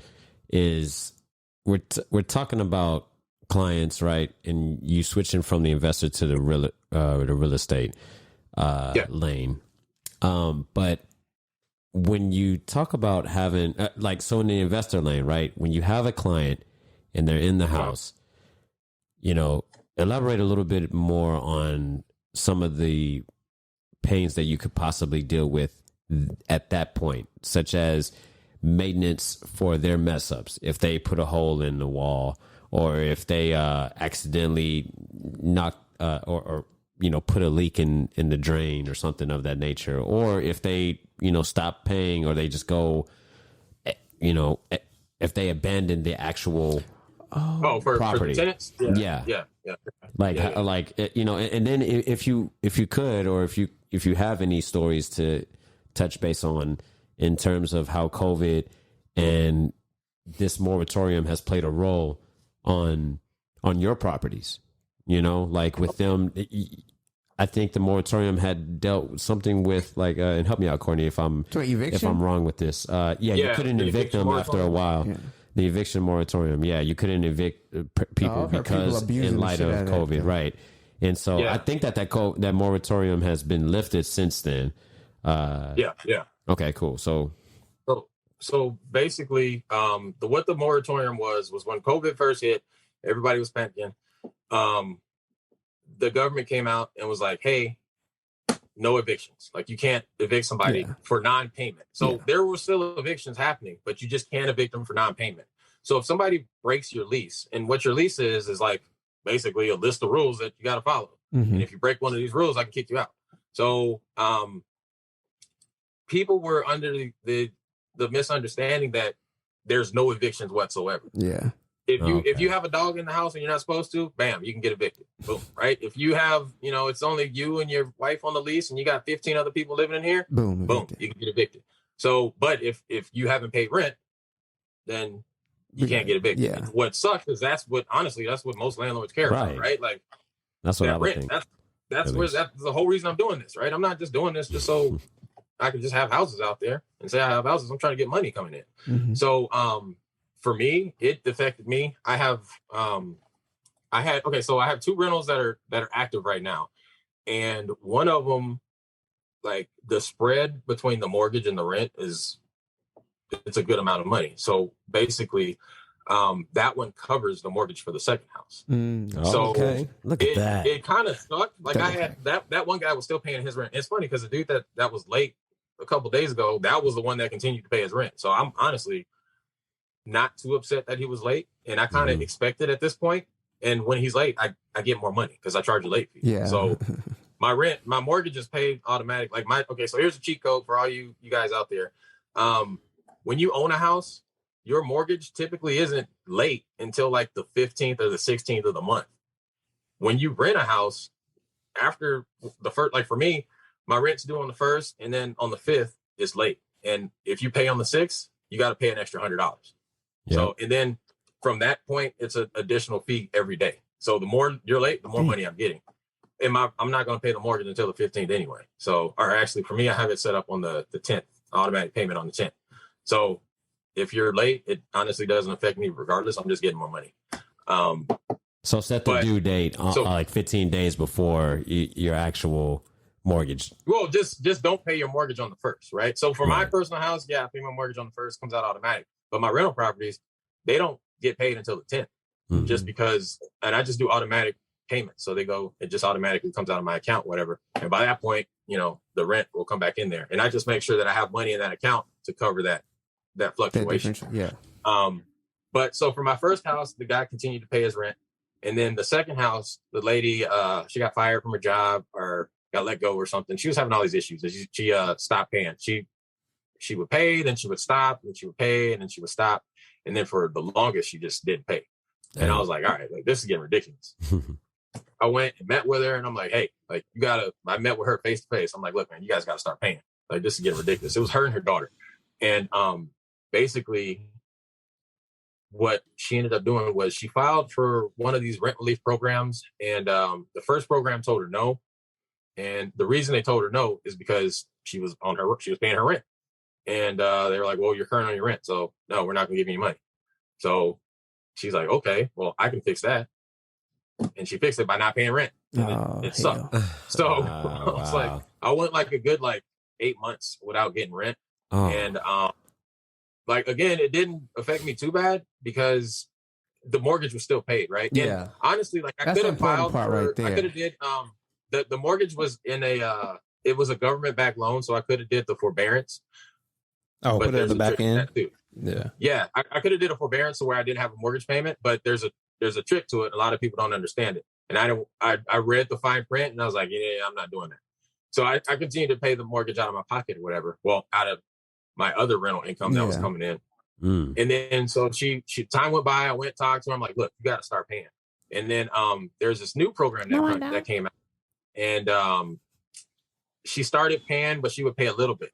And then what would happen was she filed for this program. She got approved, and then they paid all of her back rent, and then they paid her rent all the way up until January. Oh, and like it all came to me all at one time. So I was like, heck yeah, like boom, like money coming out of nowhere. Yeah. So it worked out, but like I had to float it until I got that money coming in. So but now, I mean, her rent is paid until January. So she's good. And I honestly, like, with all of the late fees and everything, she has to pay like maybe like $400 in January or whatever, and then the next month her rent, her $1,050 is due again. But wow, so that worked out. Some other landlords weren't so lucky. I was lucky with that situation, and that's one of the things too, is when you are having these houses as buy and hold, you want to make sure you have a cushion, just in case. You never know what's going to happen, right? You don't want to be taking that rent money and then going to the club or whatever, getting the New Jordans or freaking drive around in your Mercedes. You got to have that cushion, and you want to use it for its purpose, right? So like for me, I'm making money as a realtor, so my realtor money is getting funneled and going into my investment stuff. And then the money that's coming from my investment side is getting funneled and going into the investment stuff too. So I can get more properties, right? Like this house in Shreveport, it's not paying for itself, right? Like I got a mortgage on this thing I'm paying for right now. So right now I'm technically losing money on that house because it's a house and it's waiting to get fixed. As soon as I finish this one, this house here in San Antonio, I'm jumping to that house over there in Shreveport. It just the way things worked out was I didn't think that this house that I got here in San Antonio was going to close. So I bought that house in Shreveport and I started working on it. I demoed it. And then I just got a random call from the title company saying, hey, we're good to close next week. And I was like, crap. So then I shift focus and came over here. And I mean, things happen like that, right? Like if you're buying a house and there's like a death or something and you got to go through probate and all this stuff, these things, you just got to wait it out. I got a question for you. As we kind of wrap up this, like talking about the investment side of things, the agent side of things, man, there's so many levels to both of those, right? Like an onion. We're peeling back all these layers. I'm curious, Chris, give me the secret sauce, bro. How do you manage, because you don't pay a management company, property management company on either side. Sometimes I'm just wondering, like, how do you find the time? What types of things can you suggest for somebody who's listening to this as a aspiring investor? I'm hearing all this. I'm like, yo, this sounds like a lot. Like, how do you find the time to do all these things? He's the man, and right? be the father and be the. That's why he's Chris, the awesome realtor. It's in his name. Give me the recipe, bro. So for me, like luckily, I'm also in school, by the way, too. Like I don't know if JT told you that. Like I'm in the process of finishing my business degree. Nice. Like I said, when I graduated high school, I never got a degree. So I went straight in the military. I'm finally getting it now because just using that Air Force job. There you go. Smart man. Just because it's there. So honestly, if I didn't have it, I'm getting this degree just to get it. Get it, That's the bottom line. I'm getting it because it's there. So I'm busy with school too. So when I decided to go back to school, that's when I decided, like, okay, I need to figure something out, because at that point, as a realtor, I was working with a lot of buyers, and buyers take up a lot of your time. Like you're driving constantly, showing houses and stuff like that, right? If you got 3 buyer clients, you're busy showing houses, 3 active buyers showing houses. So I was like, all right, I need to switch up my marketing. And then that's when I started switching to focus more on sellers. Now, when you're working with sellers, a lot of your work is more scheduled. So basically it's all about like time management, just managing, like, okay, well, I'm gonna meet with this guy. I'm gonna do all of this stuff I need to do, get all my work done, and boom, I don't have to do anything until this happens. And then when that happens, then I'm gonna just do this stuff. So that's how it works. Yeah. Now as far as the investor side, like the rentals, they pretty much take care of themselves. Like I probably should go check on my properties more than I do. I don't. I mean, for me, like I haven't heard no complaints or anything. I haven't been asked for repairs or anything like that. And then, well, with the one lady, when she wasn't paying her rent, I wasn't fixing nothing. So you want me to fix something, pay your rent. Yeah. But that's a good. Before she stopped paying her rent, I just freaking replaced her fence for $6,000. But yeah, so I just the rentals are self-managing right now. They just run themselves, right? There's not been any problems or anything with those. Honestly, the biggest thing that's taking up my time is dealing with freaking contractors. That's it, right? That's it. My marketing as a realtor, I do inbound marketing. Yeah. So all my stuff is automated. It automatically goes out, automatically gets mailed out or whatever, blah, blah. And I just answer the phone.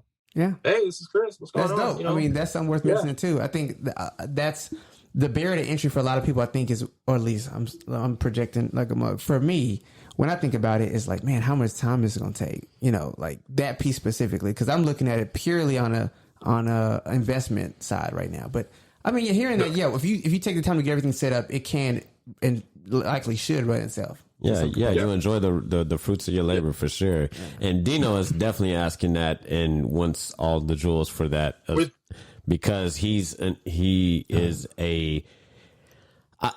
I would say a newly true entrepreneur because he has literally left his 9 to 5 to go, full dive, full time into his own marketing company. The things you do now as an entrepreneur is what you do as an investor, right? Yeah. Mm-hmm. So you as a marketer, like honestly, like the biggest problem that new investors have, especially like wholesalers, because that's most people when they first come into the market, they come in as wholesalers because you don't need any money, and then you can get like $6,000 like that, bam, $10,000 like that, bam, and now you have money to actually do something with it, right? You don't have to use credit. You can literally walk out of a prison and be like, I'm gonna be a wholesaler. And there you go. All of the contracts you can get them online from the Trek website. All the real estate contracts. Yeah, we're gonna set up a consultation. And you can start doing it. You can legit wholesale, no problem. That's what's up. My guys going with your guys. The biggest problem is like that people face is marketing. Like you need to, without anybody knowing that you're a wholesaler or you're an investor, you're just a dude that just tells people you're an investor, right? Like you have to get the word out. There might be somebody whose uncle just died and they live in Wisconsin and they're like, I got this freaking house in Houston I gotta deal with.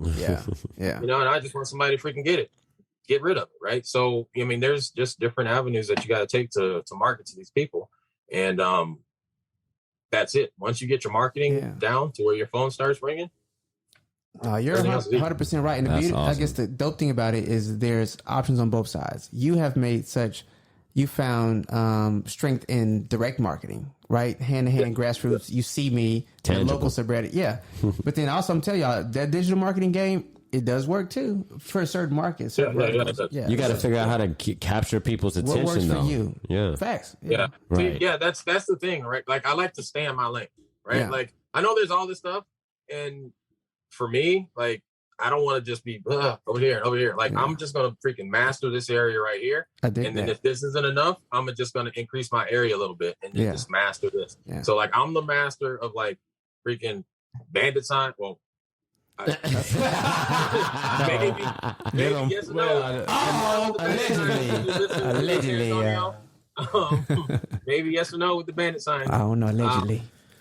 So I'm a master of a couple just of the offline marketing, and the reason that is, and especially on the investor side, is I don't want people to go to chrisbuyshouses.com because then they're going to type that in and they're going to find Bill buys houses, John buys houses, Mark buys houses. He's like, you know what? Let me call all these people and see who's going to give me the best offer. I'm like, no, I just want you to call Chris, and then Chris is going to give you the best offer. And if you can't, he's going to put your house on the market and sell it for you. Period. And I like that's my. I like that you made that point too, because I know that there's probably some marketers out there or investors themselves or real estate agents out there that are like, man, this guy's an idiot. Like I'm making so much off of the social media intangible marketing market, right? And but I like the fact that you specified this is what works for me, and this is, you know, my widespread of responsibilities with 4 kids, you know, and dealing with my family and 2 different careers, and I'm going to school as well, and I'm trying to find time to like enjoy myself and and make sure that I stay sane. This is what works for me, and this is, I'm becoming a master, a subject matter expert, or a SME, if you will, in my craft of marketing. Find your lane, bro. Right. Yeah, it's all about finding your lane. That's it, right? And thriving in it. I'm not saying all of these other marketing channels are bad, right? Everybody's going to do what they're going to do, right? Like right now, JT's got on the orange shirt, Courtney's got on the black shirt. Which one's right? There's not a right answer to that, right? The orange one. Not a right answer to marketing. Yeah. Right. So, Orange one. burnt orange, whatever. Yes, correct. Absolutely. So there's not a right answer. So like, yeah, digital marketing does work for people. Yeah. Websites do work for people. Facebook, Twitter, Instagram, all that stuff works for people. Not this person, right? Like this person does this stuff and really well. It's proven to work for me, so I'm gonna continue to do it. And you know, you constantly tweak it and do things, right? Just like with any marketing, you test stuff, and I'm starting to do like EDDM and stuff like that. So like, nice. There's different things that I'm trying, but again, like me personally, in my life, I'm more responsive to things that I see in my mailbox than things I see on my computer. Yeah. So, I try to keep the people away from the computer. Yeah, I have a website. Yeah, I got a few like digital things out there, but I mean, I want you to touch my stuff and throw it in the trash. Wow. Wonderful. Man, wonderful episode, right? Golly, great dialogue, great takeaways, gems for days. Listeners, you all have received a TED Talk clinic when it comes to being in your bag in the real estate and investment industries, okay? And Chris the Awesome Realtor has told y'all about a little bit of his foundation and his lane, about how he likes to flip the market and how things work for him, the whole brick and mortar tangible marketing aspects of it, the do's and don'ts, the nightmares. And he shared a little bit of his experiences to give you and shed light on things that you probably shouldn't do if you're going to thrive or try to thrive in this industry. All right, them contractors, bro. Yeah, exactly. So any final thoughts, Chris, before we start putting the cap on it and get into our traditional segment? Not really, man. I mean, I would say if you're interested in real estate, it's a great career. If you're interested in investing, do it. Definitely do it. I 100% believe that everybody should buy a house, right? And not necessarily buy a house to live in, but do like Courtney's doing, like buy property and have it make money for you, right? Like let somebody else buy a house for you. I also believe that, you know, if you want to rent, you can rent one of my houses. Hey, that's a good point. You can rent something right? But like, if you're trying to get something going, stop. Like, you got to figure out ways to replace hours in your day. And what I mean by that is like, if you're like, okay, so like, let's use Courtney, for example, right? Like, so Courtney has these properties. He's got money coming in from these properties. The amount of money that he makes from this property for this month replaces that much money that he would have made at work. Right. So like, if you're like, hey, I made $1,000 this month, or let's say I made $600 in profit off of my rental property after I take out the deductions and, you know, repair expenses and stuff like that. I made $600, $400, $300, however much it is. How long would have taken you to make at work? Yeah. At your normal job. So if you look at it like that, like I'm just trying to replace my now I'm even. Now I don't need to go to work. Now I can really focus on this. Right. Now, boom, it's going to blow up, right? And then, that's what you did, Dino. That's the exact strategy, For me, it's my my legacy, right? Like my 2-year-old's not going to have to worry about college or anything because by that point, I'm going to have all those properties coming in. And as a realtor, I don't get a 401k, so I'd rather have investment properties and trying to find some, you know, stocks or anything like that. I invest in stocks too, by the way. I'm not trashing anybody. But yeah, man. Those are I guess my final thoughts. And somebody said this too. I actually heard this today. There was a I forgot who said it. It was a video interview, but people, it was one person who was like, you always, the person was talking to the other person about investments. Mm-hmm. Another person obviously was like, people always try to shove investments down your throat. You got to do this. You should do this. But I don't want to buy a house. What if I just want to rent? Or I don't want to do this. Whatever. Mm-hmm. And dude basically said, like, I mean, it's not like any rocket science, but he was like, no matter what you think you're doing, you're always, every single person is engulfed in investments.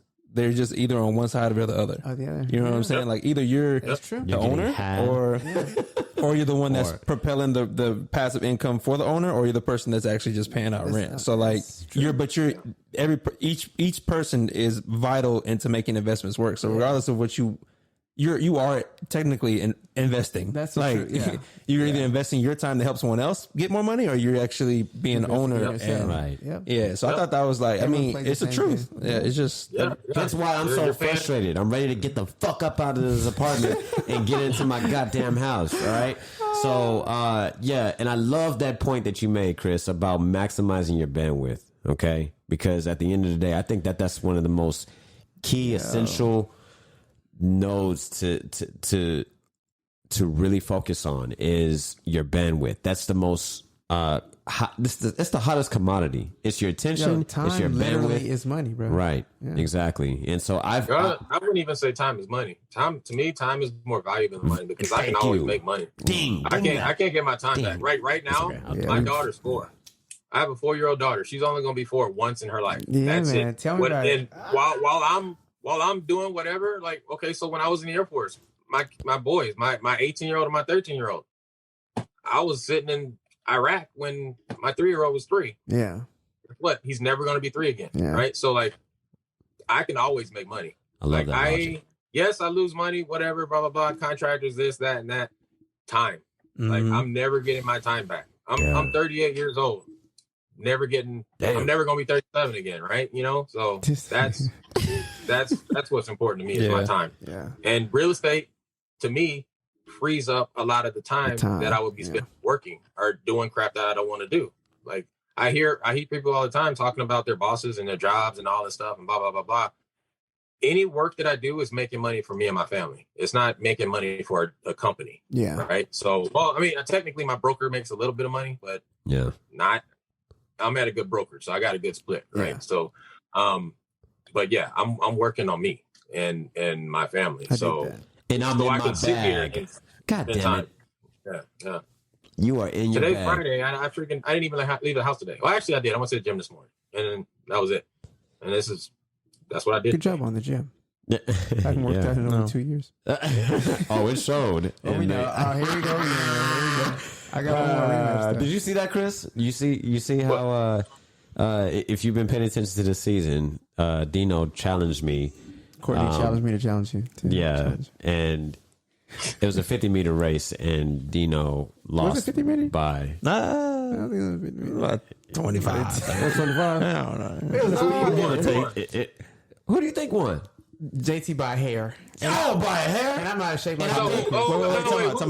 Was Courtney running too? I wasn't running. No. Oh, okay. Now you know if I was running. I mean, JT's my brother and everything, but I just figured like Courtney's got longer legs. Yeah. So, Dino got longer legs too. Both of them are taller than me. Listen, it's a real easy equation. I dusted Dino twice. Okay. I gave him the opportunity. No dusting. And he tried to take advantage of it. And then, go ahead. What?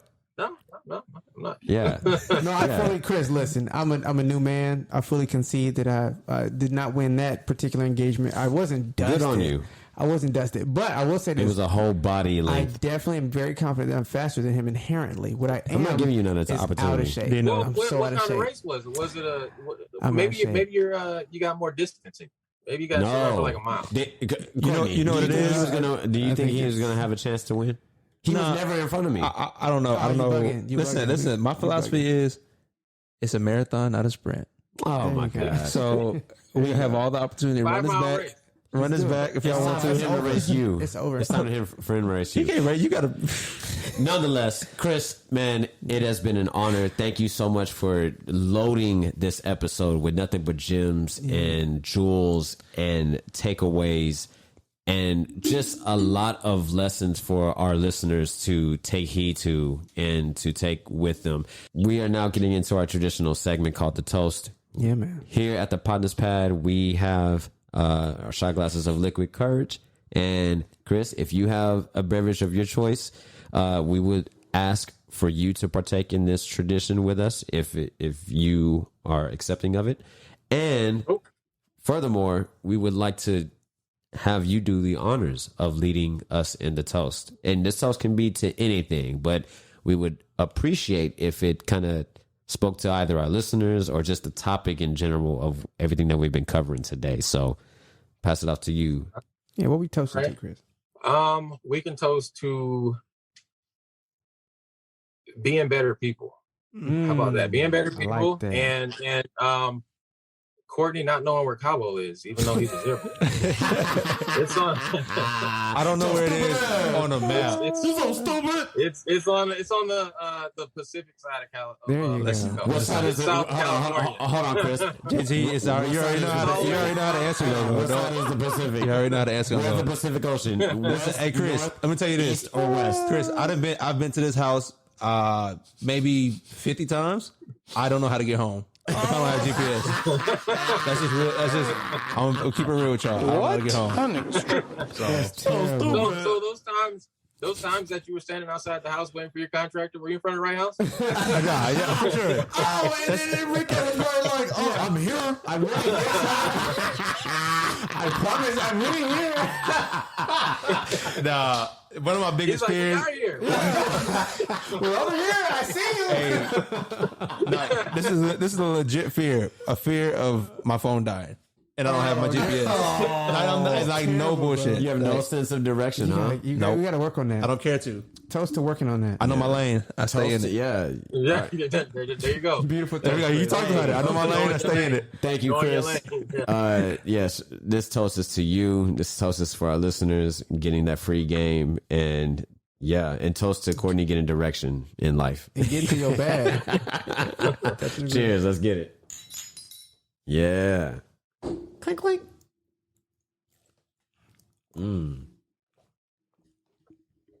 Oh yeah. Oh, yeah. Oh, I like your rendition of, oh, yeah. You know what? Something fruity in that drink. It was, Yeah, it was fruit juice in a it. little bit Oh, of okay. Minute Maid. All right. At this time, ladies and gentlemen, that is all we have for episode 20 of season 3. Chris, how can folks, our listeners, and our audience get in touch with you? What form of communication or social media do you have? I'll let your boy. The best way to get a hold of me is my cell phone. Uh-oh. Because I You have don't get the Facebook digits? and Twitter, but I don't look at that at all. Okay. Not even a little bit. Not gonna lie. Best way is my cell phone, 210-518-5149. I just gave you my number like a Mike Jones. 518-5149. 210-518-5149, ladies and gentlemen. All right, cool. Corn Pop.